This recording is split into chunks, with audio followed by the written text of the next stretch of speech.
what our competitive strategy is and we know what our supply chain strategy is, we can go about building our supply chain network. And there's some decisions that need to be made. So we're going to talk about 5 key areas that we have to make decisions in. So we have to make decisions regarding production. How much production? What kind of production facility are we going to have? How about inventory? How much inventory should we hold? Transportation. How do we transport our material, inbound and outbound? Facilities. Where? How many? What kind?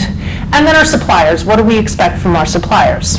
So let's take a look now at more in depth of those 5 decision areas. So let's talk a little bit more about these 5 decision areas regarding our supply chain and how we're going to structure it and what elements go into them. And then in subsequent videos, we'll talk about them more in depth.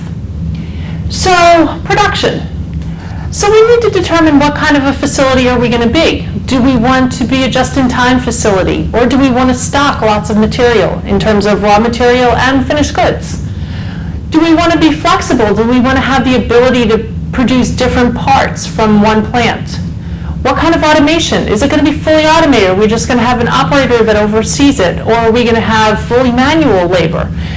All these elements we need to think about. Are we going to do everything in-house? Or maybe we just want to outsource things for now. So we need to think about all these decisions. How about our inventory? So first our raw materials that we get, and then our finished goods. How are we going to track them? That's what's known as a management system. How much should we keep? Do we want to keep excess, or what we call safety stock, just in case?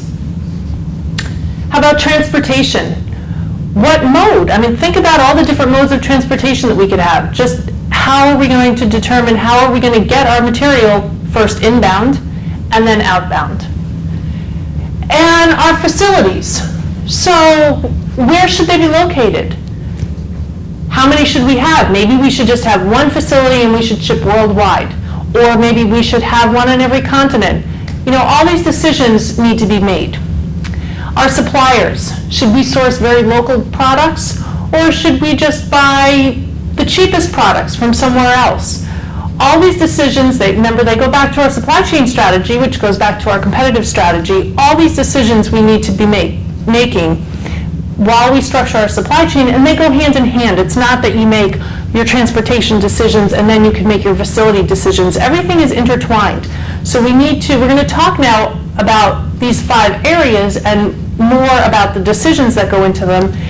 But you need to remember that this isn't a step-by-step process. Everything is intertwined, and when we make a decision in one area, it affects what happens in a different area.